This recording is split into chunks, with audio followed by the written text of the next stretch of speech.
What would you like to see change in your life? And what is the biggest obstacle that you're facing now? I run a 5-week program at the Inner Knowing School for serious individuals who are ready to take the next step in their personal and professional lives. I will personally be coaching a small group of individuals, a number of practical tools and frameworks for creating an intuition practice and for self mastery. You can find more at theinnerknowingschool.com. I have a master's certification in intuition medicine, and I've condensed 10 plus years of experience and research navigating how to harness your energy and intuition in an easy to access live curated course. Now, as someone who's helped countless creatives, entrepreneurs, and many who are just plain stuck, open doors of possibility they never thought existed, I've seen this strategy transform people's inner states and external reality. And the best part is that you'll skyrocket your output and unlock your creative genius. I'll work with you weekly live to overcome your limiting beliefs and show you how to manage your energy instead of your time. I'll teach you how to create clarity, processes, develop your intuition based on some of the top tools and frameworks that I've developed. And you'll get access to guided meditations and visualizations not available anywhere else. This method is so effective that even if you don't have that much time, or if you think that you might not be ready, this will work for you. You can check out the link in the show notes to join the waiting list, and you can check out what past clients had to say about the program. Wishing you all many blessings ahead. I'd like to thank our sponsors, Blood Moon Box, a monthly subscription box service for period pads and tampons to help support all humans who have a cycle for that time of the month, and no need to run to a store to mix and match period supplies that don't cater to the entire ebbs and flows of your cycle. There are 2 box options based on your cycle, light and medium, and then heavy. And in addition to the period products, you'll also receive PMS herbal teas, a candle, and some other items for your time of the month.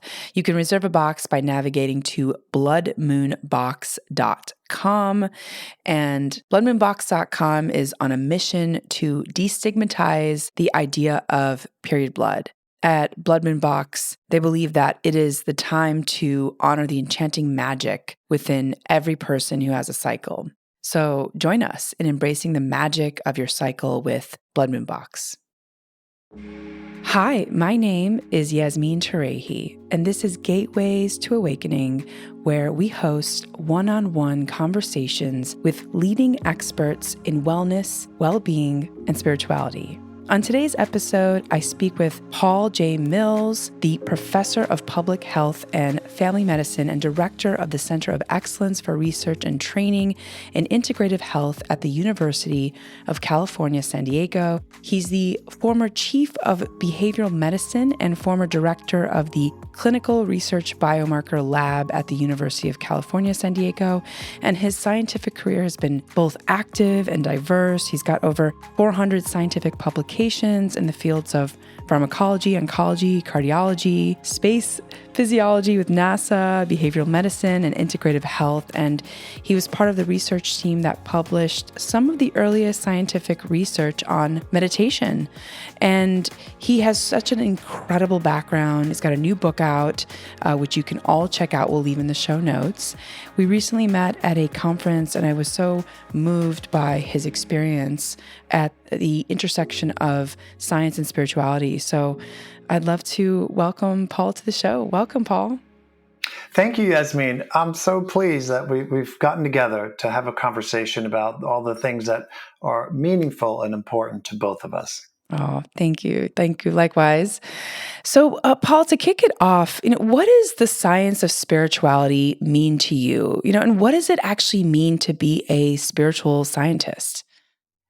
Yeah, thank you. I've been actually exploring that more and more over the last few years. You made a reference to my book, which examines the spiritual life of scientists. And for me, this whole domain of science beginning to move more and more into, let's say, spirituality, beginning to understand more the metaphysical and the mystical nature of human beings, of humanity. This to me is really the foundational purpose of science. to help explore the unknown, really in terms of our own nature, and to help us in any way possible to begin to awaken to that nature so that we as people can begin to live it more fully. I mean, as you know, we're not there yet. Some people are farther ahead than others, so to speak, in terms of understanding the nature of their spiritual self. But the vast majority of people aren't. And if we can get science to more fully engage in this rather than discount it, which historically it has, we could have really a great acceleration in humanity's awakening.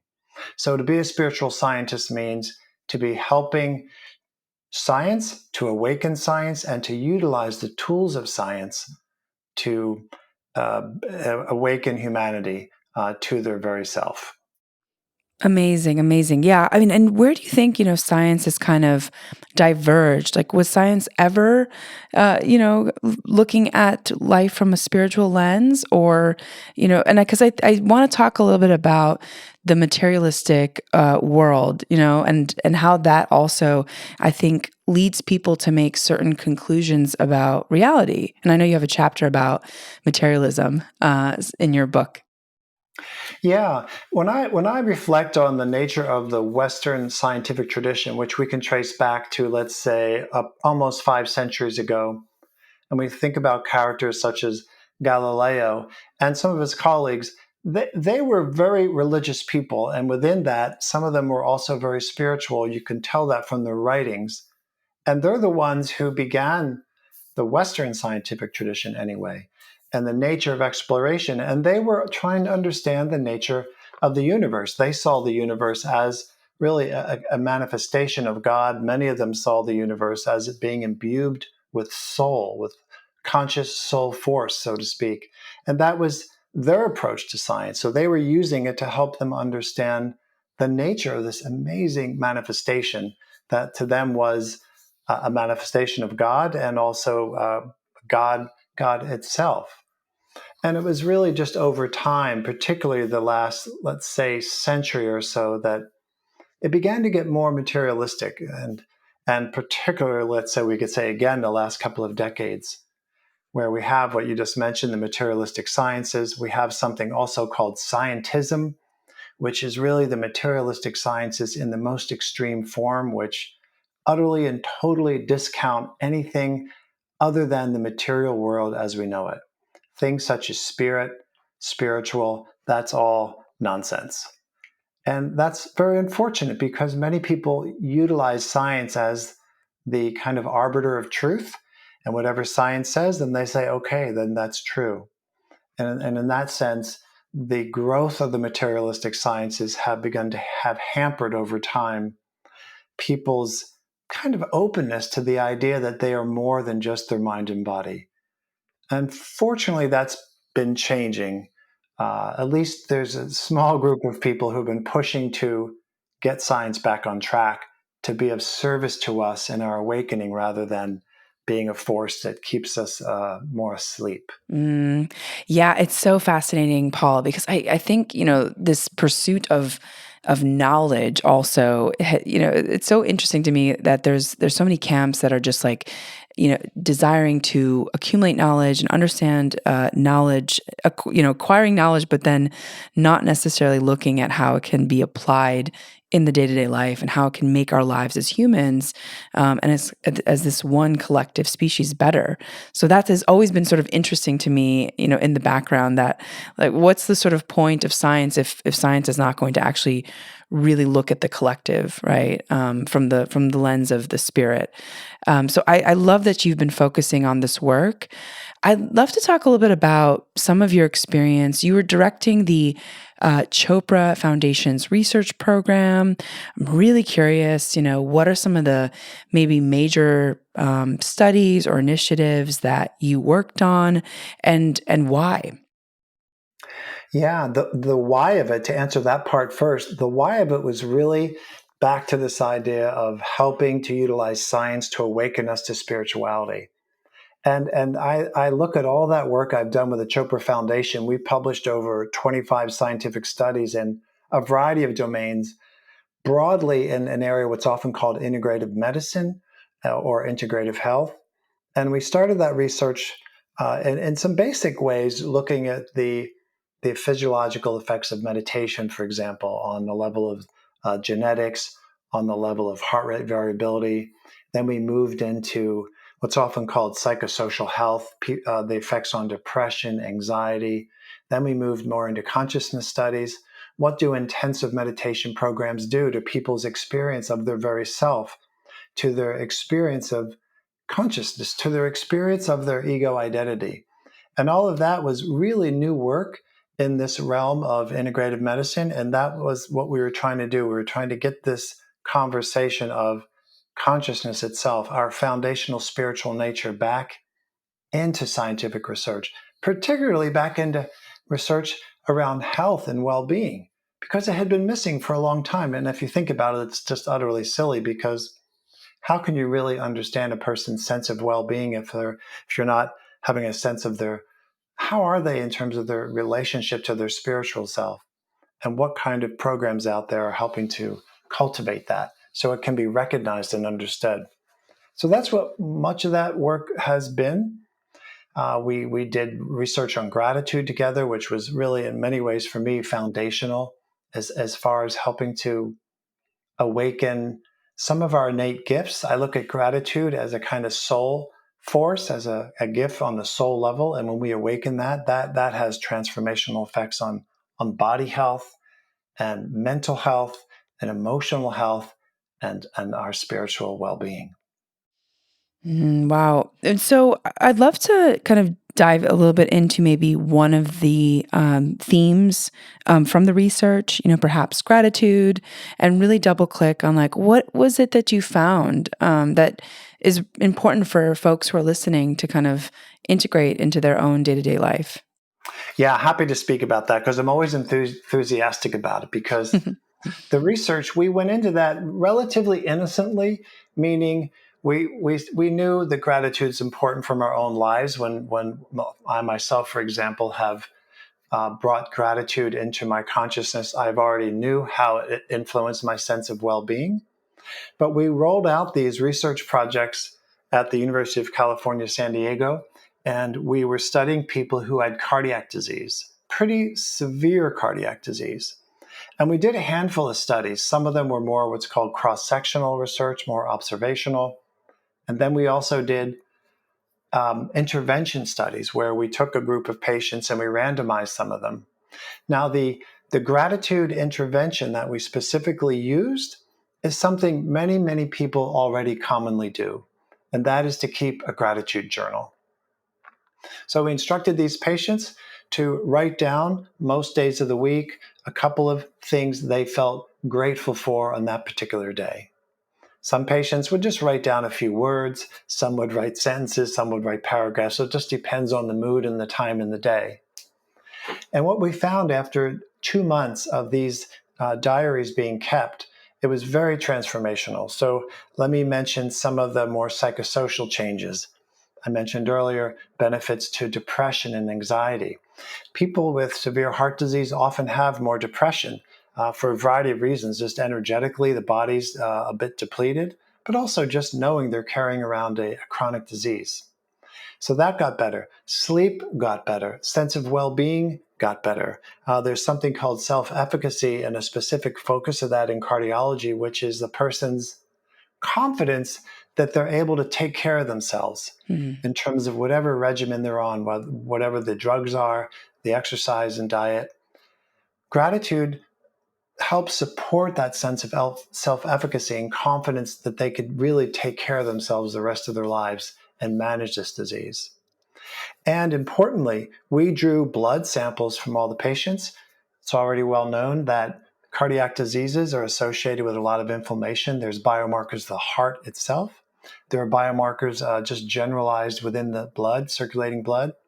And we found these biomarkers went down on average almost 25%, which is completely unheard of in literature. Even when Wow. people start doing their exercise and these the drugs, the pharmaceutical agents, don't ever touch this degree of inflammation. So gratitude is rather miraculous in that sense. And then finally, we measured their cardiac function itself, something called heart rate variability.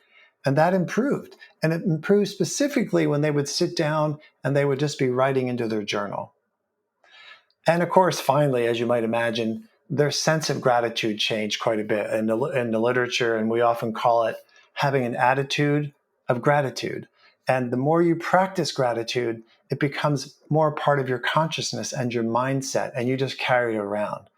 Wow. And it's just a beautiful practice, and it just helps people feel more connected to themselves and also the world around them, the environment around them. It's a very embracing phenomenon, as I suspect you know from your own experience of gratitude.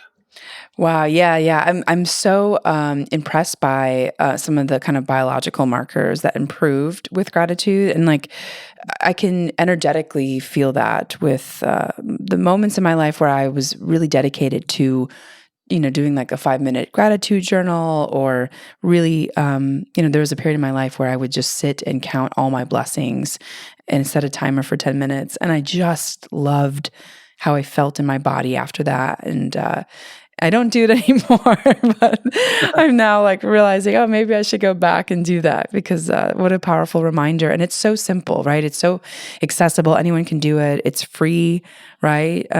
Which, All those, yes. yeah, okay. So for those folks who are listening, write up a gratitude list. We'd love to hear from you. What are you grateful for? And see how that changes your kind of your physiology. And it's powerful. I'd like to add one anecdotal story around this. So we had published a couple of these findings, and then I was I mentioned earlier, University of California, San Diego. And in San Diego, there's a big military base and there's a Navy hospital.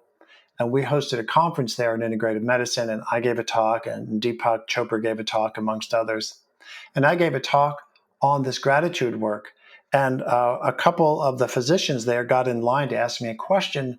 And they shared with me that they had heard and read about this research on public radio some months earlier. And they began recommending gratitude to their own patients there at the Naval Hospital. And they were sharing with me how transformative it had been for them.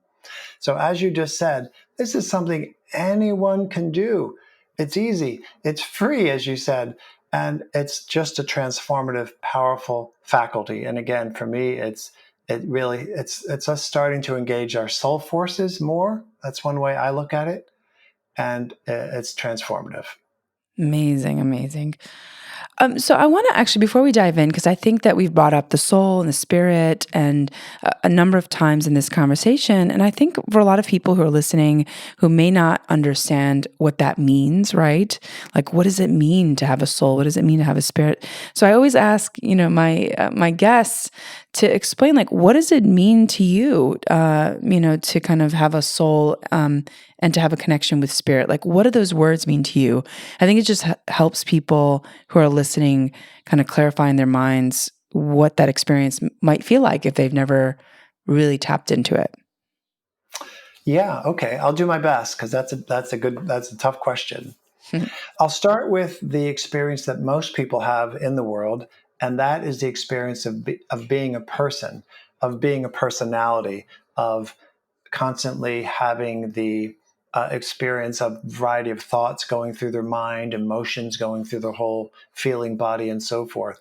And that's typically the extent of our experience in the world as a subjective experience, as an I-ness, let's say. And for me, what soul is our identity way beyond this ongoing experience of feeling that we are a person.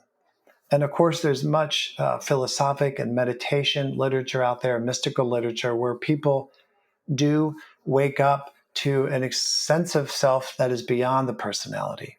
And when that happens, there's always the sense of greater joy, expansiveness of consciousness, a sense of more connectedness with all things versus the typical of experience of a person as personality is separation. I am here, you are there. I exist in this body, you exist over there in that body. The world separate from me, on, separation and duality. But really, that's not a truth in terms of our foundational existence as soul, as a spiritual being, which is beyond just the dimension that we typically experience, this earthly, sometimes called third dimension, this world of matter that the physical sciences typically examine and operate in. So how's that as an Yes. answer? Yeah, yeah, that's perfect. That's perfect. That's amazing. It's a really difficult question. So I think it's really great to get different perspectives on what that experience feels like to each person. So yeah, that's great. Uh, so Paul, I want to talk a little bit about some of the leading scientists that you may be looking up to now or even previously in your journey, and why, like who are the people that you're paying attention to and that have inspired you when it comes to the science of spirituality?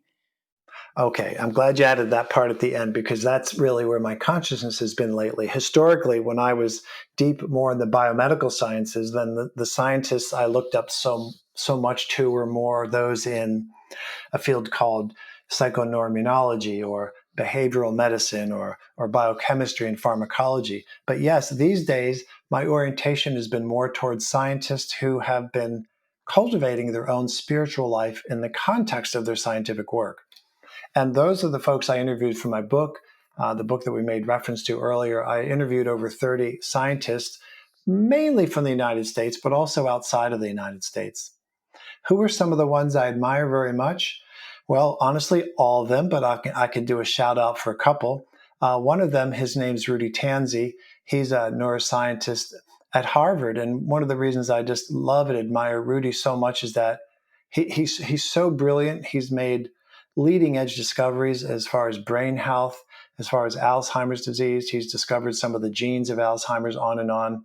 But he has been very open and willing to speak about his spiritual experiences. He clearly did in the book. He's written some other books on his own. He's given lectures around this. And when you have somebody at his level, another one of the scientists is Neil Thies, a friend of mine, and Tiffany's, whom you know. He's at New York University. These are very top tier people, and they're willing to go out and speak about this level of spirituality, of the level of the human soul.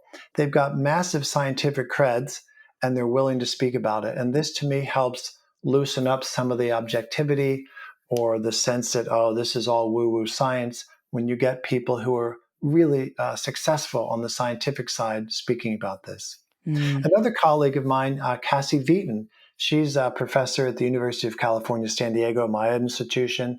She's also a former president of the Institute of Noetic Sciences, which devoted itself to the study of consciousness and all the mysteries around being a human being and who we are and our place in the universe. So those are just a few, but I really admire many, and particularly the ones in the book who were willing to share with me their mystical experiences, their metaphysical experiences, even though at times that can be an adverse thing to do for a scientist as far as potentially hurting their reputation. right. And therefore, if that happens, that could influence your ability to get grants, to get invitations to speak at conferences, to get your papers published. That's so wild. Yeah, it's so Yeah. wild. It's so wild that we're still living in that kind of paradigm. I've heard of Cassie's name before, and definitely we interviewed someone from the Institute of Noetic Sciences. So thank you for mentioning these wonderful folks. And for people listening, you can check them out and maybe do your own Googling and due diligence on some of their work. So, Paul, I want to switch gears and talk a little bit about the opening of your book, in which you speak about this galactic alignment. Why did you decide to start your book off with this concept, and why is understanding this really important to your work? Hmm. That really is a fabulous question, and there's so many dimensions to it. So how best to approach that?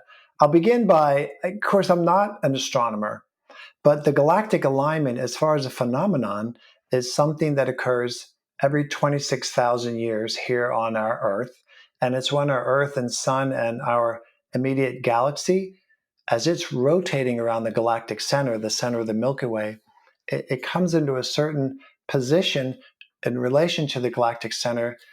It's called the galactic plane.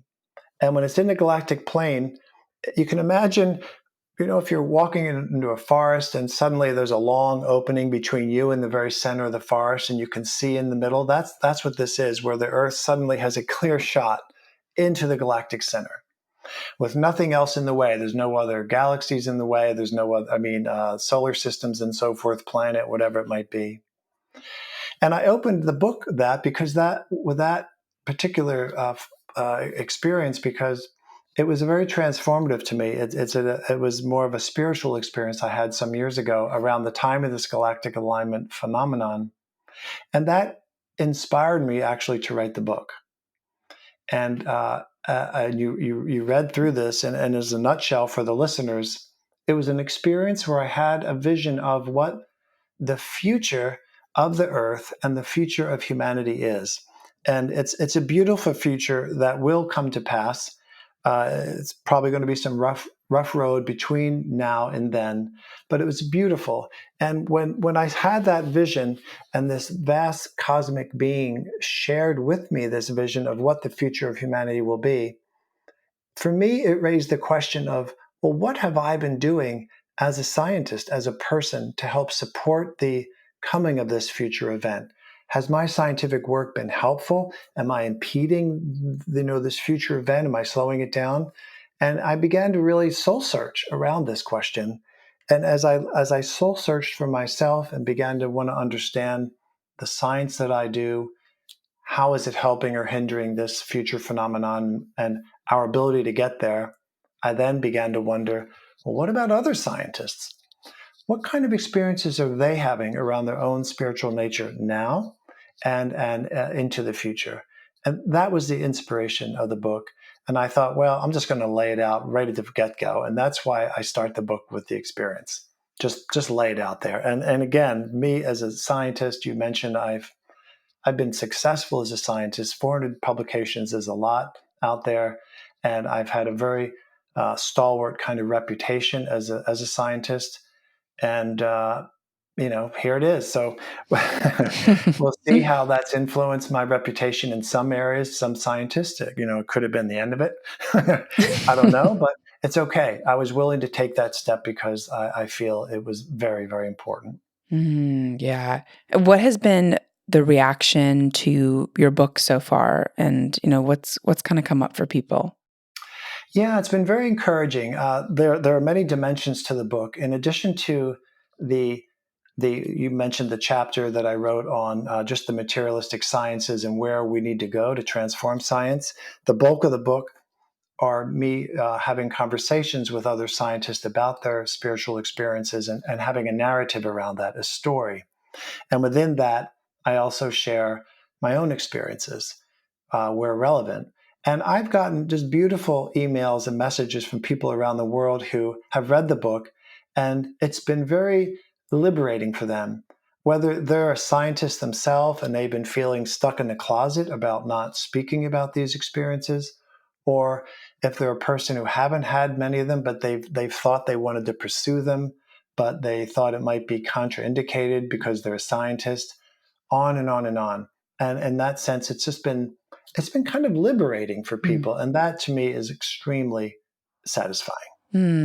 Yeah, amazing, amazing. I bet for folks who feel the same way, but maybe are scared to share this on a public platform, right? And I think that you have so much credibility that you can maybe afford to take more risk, which is amazing. And I want to understand like what attracted you to this space. Can you talk to us about your journey, how you got here, 400 publications, dedicating so much of your life to this work?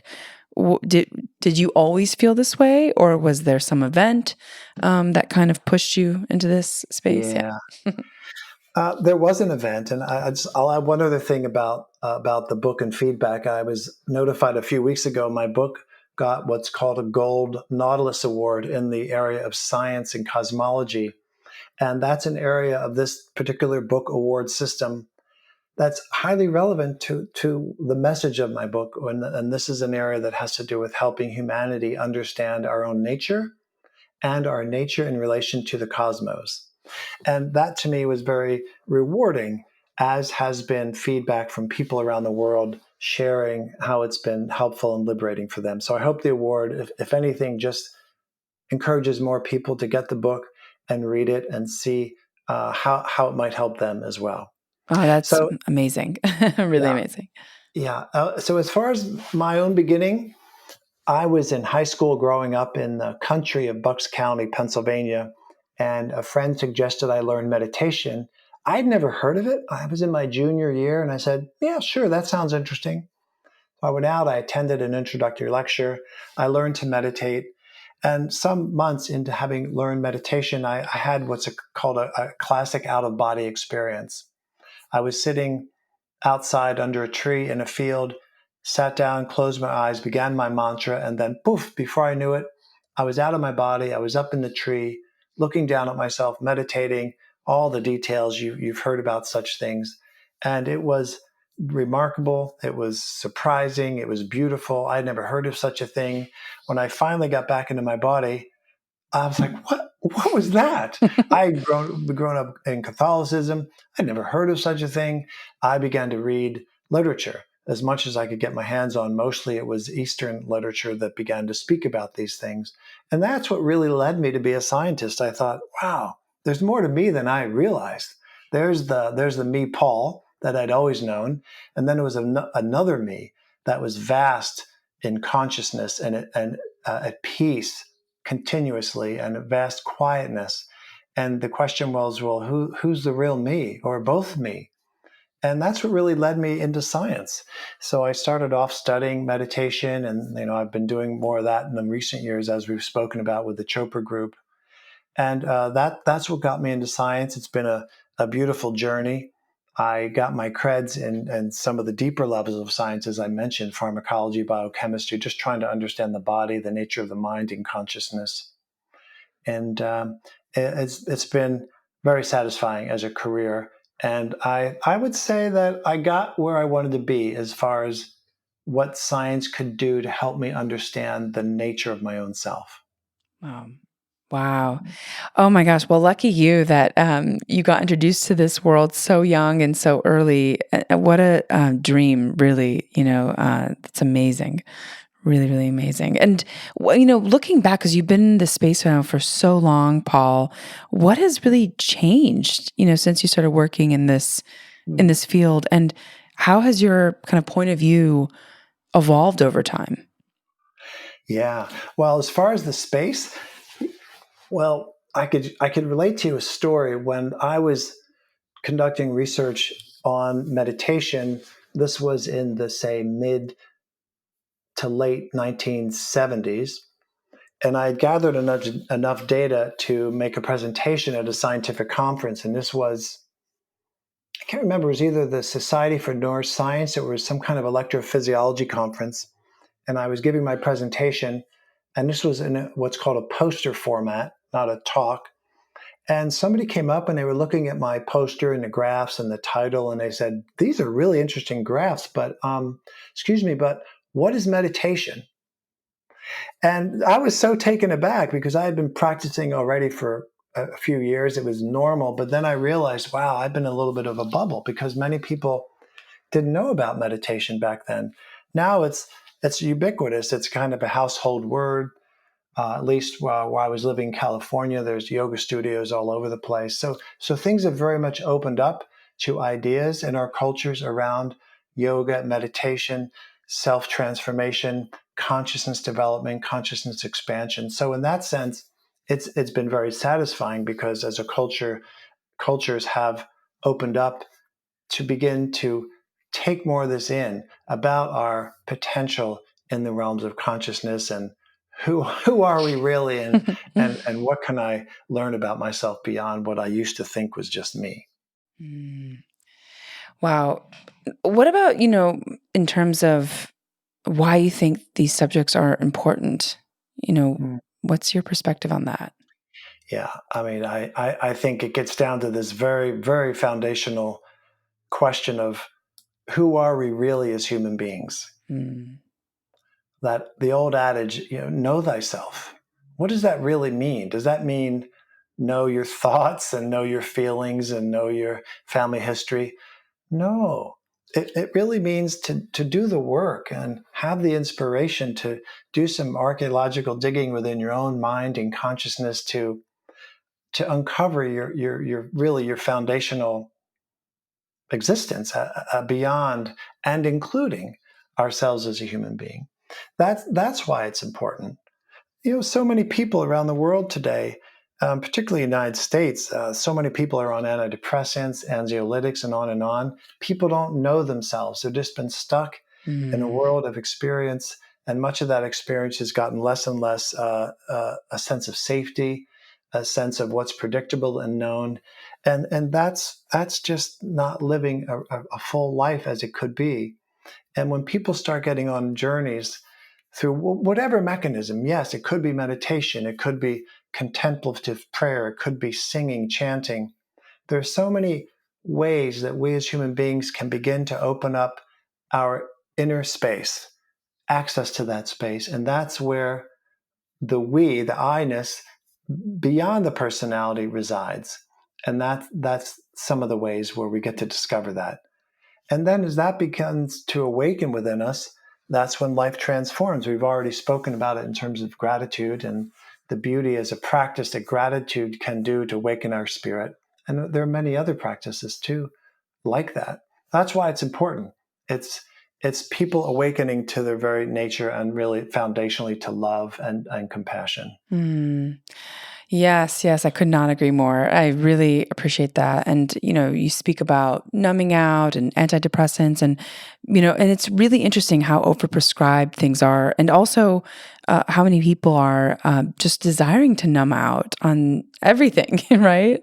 On life. And I agree. There's like this inner gold, within us that if we don't sit with it and really discover it, then life sort of just feels a little dull. And yeah, and so I really appreciate that. I really do. And Paul, what sort of things have surprised you the most on this journey? Ah, that's a good one.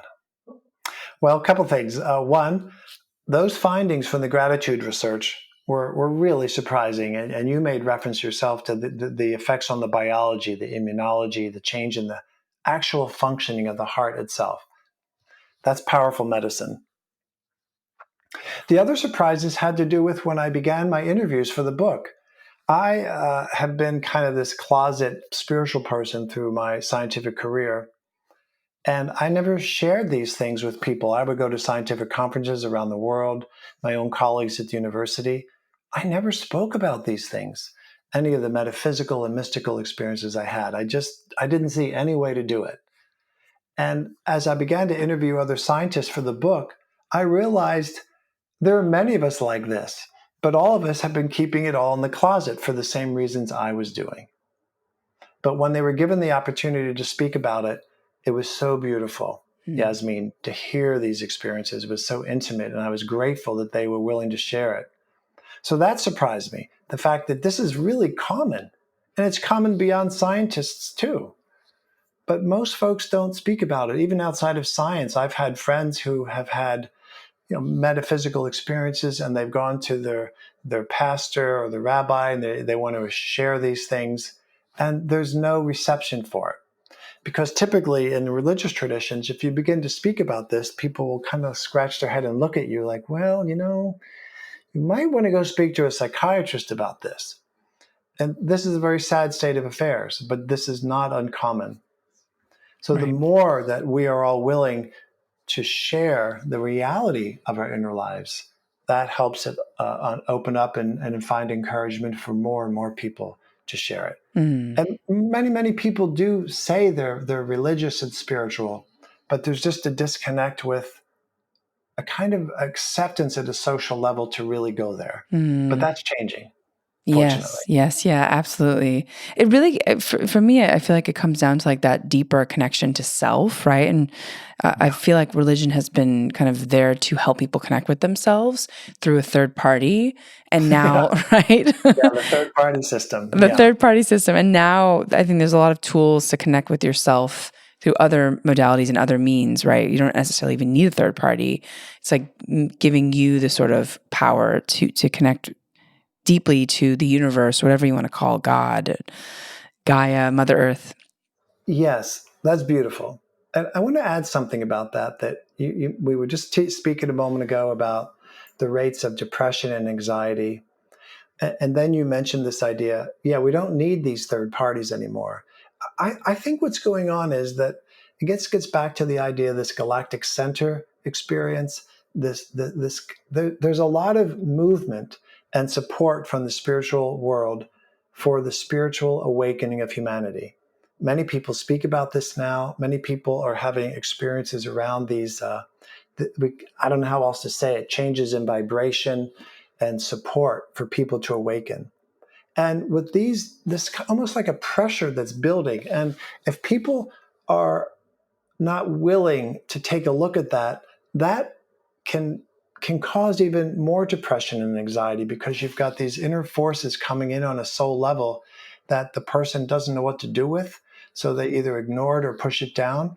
That creates more inner conflict. And I'm only mentioning that because if there are listeners who are having some awareness around this for themselves, to really to take confidence and find the courage to begin to look at these impulses within themselves in an honest way, see what the messages are, go find help and support like-minded people to speak about them, and find ways to get in touch with what is asking to be awakened within them.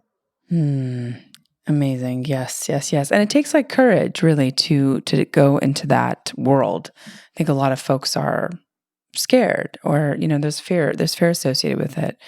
Yeah, it Um, does. It does take courage, because it's a transformation. We spoke earlier about personality. Most people feel themselves to be that thing only. But if there are other forces coming along that say, you know what, you're more than that, and I want you to wake up to this part of yourself now, or this dimension, it can be a little scary, yes, yeah. because it's taking us out of the safety of what's been known and asking us to venture into the unknown. Yes, yeah. So, Paul, what do you want to tell our listeners about their wellness and their well-being? Like, what's your main takeaway and call to action? Hmm. Call to action. Well, as far as you just mentioned well-being, I would say I would advocate, and this is along the lines of what we just spoke about, people to develop their own inner physician, their inner guidance. Begin to rely and have confidence in intuition, that gut feeling. We all have so much guidance available to us all the time, but most of our cultures, we're not told how to cultivate that. And we might have a little blip of an impulse and then we ignore it and we turn away from it. But find ways to have confidence in listening to that guidance. And as you begin to do that, and there are books and courses out there how to do that, and to begin to have confidence and cultivate that, because that's the way to be on the proper path of your own journey, and not to be following what another person's telling you to do, or an institution's telling you to do, or an organization. You are your own sovereign being. Do the work to come into that, and then begin to live that way. And that, to me, is how we ultimately develop well-being, because we're living from within our own self and our own guidance, rather than what others and society at large might be telling us to do, that, well, let's say, often or not necessarily is the best thing for you to do. Hmm. Fascinating. Yes, amazing. Well, call to action, become your own healer, become your own inner physician, Mhm. and really, yeah, tap into your own inner power. I really love that, Paul. It's amazing. And Paul, where can people find you? Are there any resources that you can point folks to in order to learn more about you and your new book, and just how to stay in touch with what you're up to? Yeah. Let's see, a couple of things. One, my wife, Tiffany Barsotti. Tiffany and I have a website. It's called healandthrive.com, healandthrive.com. And you could learn more about me and Tiffany on the website. There's also a spot on the website where, if people want to get a few free chapters from my book, they can just go to the website, and I think they enter their email, and then you can download portions of the book to get a sense of it if it's something you wanted to ultimately buy and have the whole thing or not to read. Of course, I have a website at the University of California, San Diego. That's more oriented towards my academic work, and that's easy to find. Just search Paul J. Mills, University of California, San Diego, and I would pop up. Amazing, amazing, Paul. Thank you so much. We'll include the link in the show notes so that people can access it, and that you can also find it online. And the book is amazing. So for folks who are thinking about the book, I mean, obviously the award is incredibly prestigious, and so it's an incredible book. So please pick it up. Paul, thank you so much for your time. This was such a lovely conversation. I really, really appreciated learning from you and all your wisdom over the years. You are most welcome, Yasmin. I'm pleased we finally had a time to get together. I remember when we met in Sedona, I appreciated our conversations, and then this idea came up to have this particular conversation. And it's been very thought-provoking and just stirred a lot of enthusiasm in me for the work I've been doing. So thank you for that. Oh, thank you so much, Paul. Amazing. Well, so for our audience, thanks for joining and for listening. In this episode, we learned about the science of spirituality with Paul J. Mills, and you can tune in to Gateways to Awakening, where we host one-on-one conversations with leading experts in wellness, well-being, and spirituality. Thanks again.